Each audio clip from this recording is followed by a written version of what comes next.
Hello, guys, and welcome to our Season 5 preview episode here with the Truro City Football Club in our White Tigers Rising series. We're at the end of preseason, just before getting into the season here, so I thought I'd stop, introduce you to the few new guys that have come into the squad, talk a little bit about the tactical change we've made, review the preseason, take a look at the league, and then we'll call this one an episode. So, just taking a look at the league here. Um, Out of last season, let's just jump to League Two. Stevenage went back up as well as Barrow. So you'll casually notice that last year when we were playing the FA Trophy semifinal, I got Barrow and Brawley mixed up. Uh, so we ended up knocking off the team that was in second place that eventually got promoted in the semifinal, which now looking back on it is slightly more impressive than I thought it was. I thought I was beating up on a relegation team, which uh, we weren't. But they're the two teams that went up from us here. So um, from the National League that came down on us. So Bolton Wanderers are now in the mix, and who was the other one that came down? Macclesfield. Uh, is it Macclesfield? Yeah, I think it was Macclesfield. Are in the mix. Darlington, Lincoln are up. So we've got a Ebbsfleet came up. So it's an interesting mixture of teams here that are now part of the league. Let's just see what the award winners for last year. So, player of the season. I apologize here. I am slowly getting over pneumonia, walking pneumonia. So I apologize if my voice fades in and out a little here. Player of the season was out of Tamworth. We actually had Liam Prynne nominated for that award. Head coach of the year went to Stockport, who played really quite well. We were not involved in that. Goal of the season, Chris Regis and Torquay.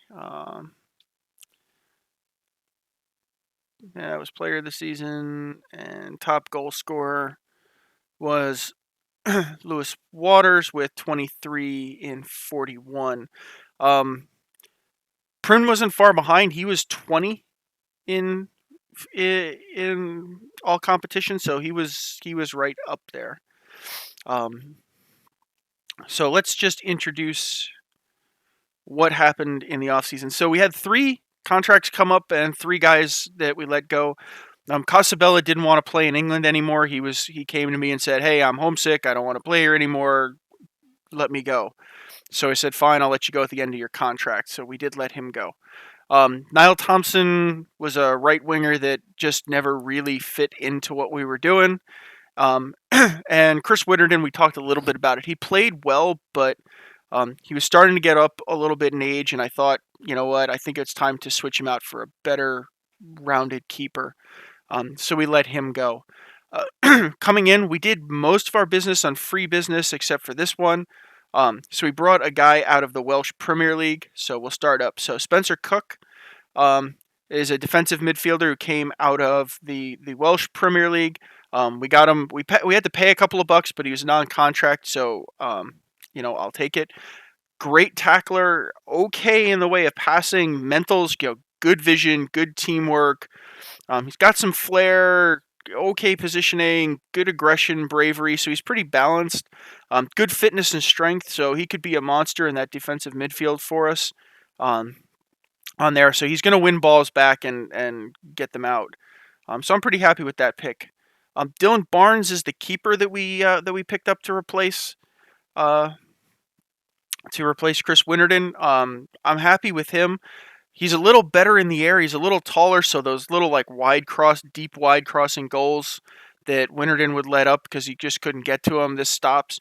Not as strong in terms of his area, but still pretty good. Dynamite penalty taker apparently. Good reflexes, good determination. strong, so he's going to get out there and grab those open balls. So I'm happy with that. Decent one-on-one, good agility, balance, good jumping reach. So I'm happy with him so far. Reese Abruzzi, I guess we'll go with that. To try and fix my left back problem. So good physicals. I like his mentals. I just want him to tackle, mark, and get the ball. He's a limited fullback, so he's not doing a whole lot back there. So I'm not worried about his crossing and dribbling because that's not what he's doing. But he's got good teamwork, pretty good determination, good decision maker, concentration, bravery. So he should be able to mark and tackle out there and get the ball back nicely. So, and then Julian Serrano was the other free transfer that we managed to pick up. Another defensive midfielder. So again, he's not the fastest guy in the world in pace, but he has good recovery. Strong guy, good stamina back there. Good passing, marking. So he's the guy that's going to get the ball. He'll get the ball passed back out. Again, good decisions, not bad determination, good work rate, and good positioning. So I'm pretty happy with him. So that was all the transfer activity. Next, the summer coming up is going to be a much bigger year for us because that's when almost all our contracts are up and we're going to have a lot of decisions to make. So the season 6 preseason is going to be a big deal. So tactically, we've developed a new tactic in the offseason, and here it is. I went back and looked at a lot of what was going on in the games we were losing last year, and we were getting beat. Our center backs just couldn't stop anything. So this is where we're going to start. I'm deciding if it's, I think this area here is where we're going to probably do the most playing with our tactic. Just to keep things kind of balanced. I want to try and manage the space in here a little bit. But we've built a box with 2 defensive midfielders and our center backs. As you can see, ratings-wise, our center backs have picked up a bit. So they've gotten better. We're still a little hit or miss on the wing, with the fullbacks out here. But that's not the end of the world. We do have some flexibility if we want to. We can move one of these guys up into the midfield if we need more support going forward, if we're really on top of a game. So let's jump in and take a look at what happened over the summer here, and you can kind of tell when the tactic kicked in. So we opened up with our 4-4-2 here playing Bath, and we ended up losing 1-0. I was actually pretty bent out of shape about that because that's a game we should have won. We then played Bodeman, Akinelli and Callum Hall getting on the score sheets and beat them 2-0. We then played Plymouth, who are predicted to win the league this year. Lost 2-1, but again, these goals were both goals that went right through the middle, carved the center backs, and just wasn't right. Sorry about that, guys. So that's when we changed into this new tactic. We then played Guernsey and beat them 3-2. There was some definite learning going on in the tactic here. Jake Llewellyn and Jamal Lawrence getting on the score sheets on this one. But we started to see some good things. Then the impressive stuff started. We went away and played Bristol Rovers and beat them 2-0.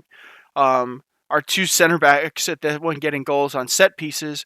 But we played them dead even through the game. We then played Plymouth at home and nailed a 1-0 win. Again, a set piece that got us the goal on that one. We then went away to Torquay, another league competitor, drew 0-0. So I was okay with that. We played Alberton Villa and drew 0-0. I was a little disappointed in that one. We then beat Plymouth Parkway 3-0, and then played our League 2 affiliate, Crawley, and drew with them 0-0. So I'm really happy going into the season. I think we're in good shape. I think the tactic is doing what it needs to do. Goals for the season. So the board wants me to avoid relegation.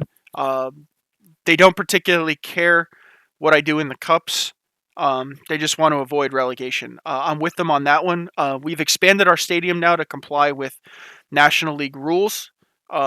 So we're now a 4,000 seat stadium. So I have a $500 a month loan I have to pay back. They got half of it in a grant and they took out another $37K in the loan.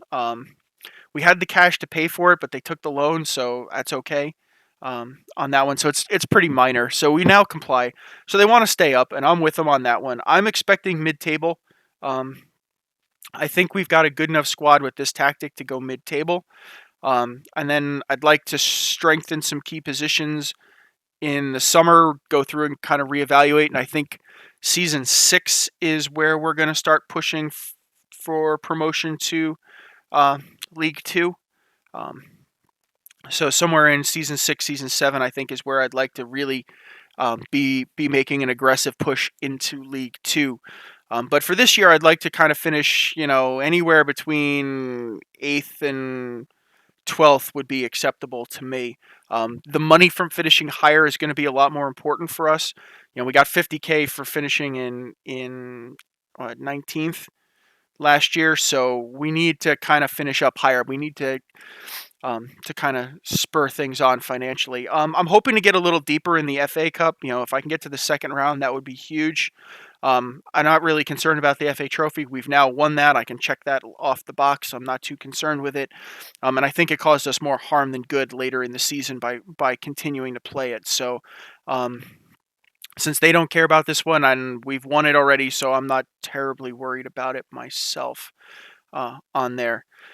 In terms of other things going on, so finances, you can see, are kind of a perennial struggle here. We're, always kind of hovering at neutral in the bank balance.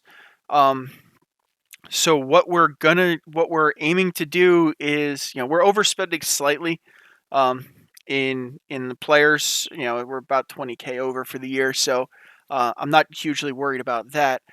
But what I've realized is I started out, and I think I made a huge mistake by dumping money into the youth facilities after our first FA Trophies final. We're just not in a position where we're going to be able to develop to really develop that. We're not making enough money consistently to be able to constantly update those facilities to really start generating quality players out of it. Now, admittedly, we probably have the time right now, but we just don't have the money. So what I'm going to do after this season is I basically let all my under 18s coaches go because they don't really do anything. They're not really doing anything useful. I don't have the facilities and things like that to really make those guys, make that team into anything good. I think this is the last year we're going to take the under 18 league. I think I'm going to pull out the under 18s out of the under 18 league. Just because we can't keep affording to open the stadium up and keep them playing. So we'll keep looking at youth intakes. Anybody with promise we'll sign, and we'll just move them to the under 21s. I'm going to keep the under 21s and the under 21 coaches because they also double as the senior coaches. So that gives me a little extra on that front. But I think we're basically going to kind of shut the youth program down. We'll reevaluate it when we get to into league football to see if we're making better money and we can do it. But for now, we need to kind of ramp it down to manage the finances of the club better on that one. So that's it. So that's the season 5 preview. I hope you guys are excited about it as I am. Like I said, I think mid-table is this year, but big off season coming at the end of this season, and then I think we're going to start talking more seriously about getting Truro City Football Club into League Two, which would be pretty fantastic if you ask me. So if you got any thoughts or comments and anything, please put them down there below. I will get back to you. I'll definitely take a look at them and get back to you as soon as I can. And otherwise, please, if you like the video, leave a like on the video. Smash that subscribe button if you like the content coming out on the channel.